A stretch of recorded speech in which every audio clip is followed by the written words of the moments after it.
Hello and welcome. I'm Lisa Davies QP and this is day 4 of the Ultimate Detox. So what we're going to do now is look at the various negative emotions. Now when we store negative emotions in our body, they're actually stored within our cells, and so they allow our body to run at less optimal capacity processing. So by releasing these negative emotions and certain negative feelings about ourselves, we free up our body from the energy that's consumed by that.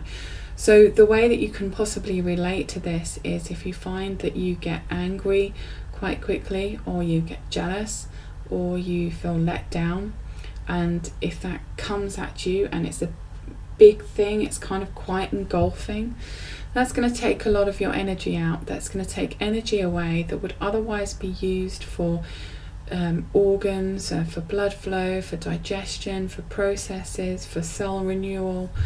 So it's really important to shed as much as you can in terms of negative emotions.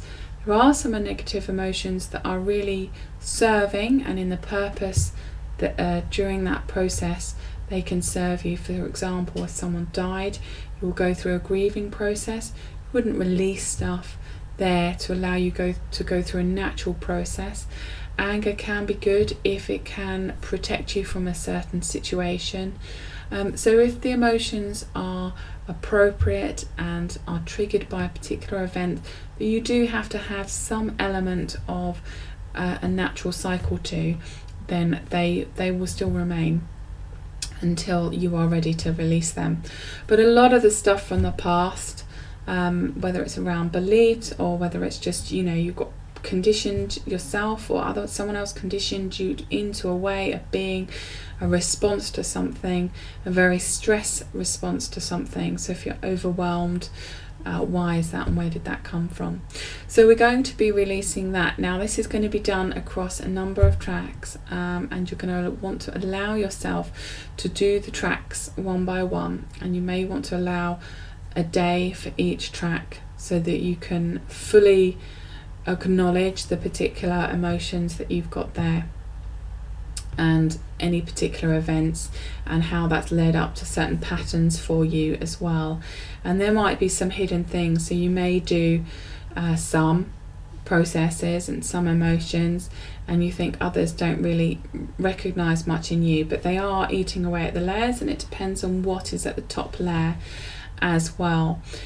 Equally, it gives you the opportunity that if you didn't feel that something was particularly powerful for you, go through the whole process, taking one by one, and then for those that weren't that great, do them after you've done quite a few others, and then you will have released kind of what was covering that up, what was suppressing that down.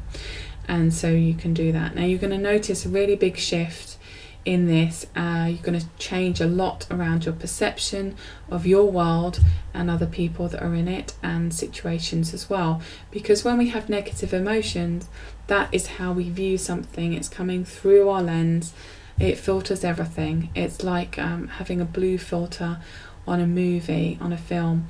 It really makes it kind of dark and eerie, and it gives that sense. Once you lift all of this, you get new perspectives coming in. So you may want to journal some of these things so that you can notice it. I certainly did that during the process of my training, and do so when I do kind of big work on myself, just journaling what I'm noticing, what I'm becoming aware of, what is it in myself that I notice, both good and bad. And then as you notice some of the bad, because you become aware of it, it slips away easier. So that is the process for today. Let me know how you get on and enjoy all of the tracks. And if you've got any questions, certainly come back to me. That would be good as well. Bye for now.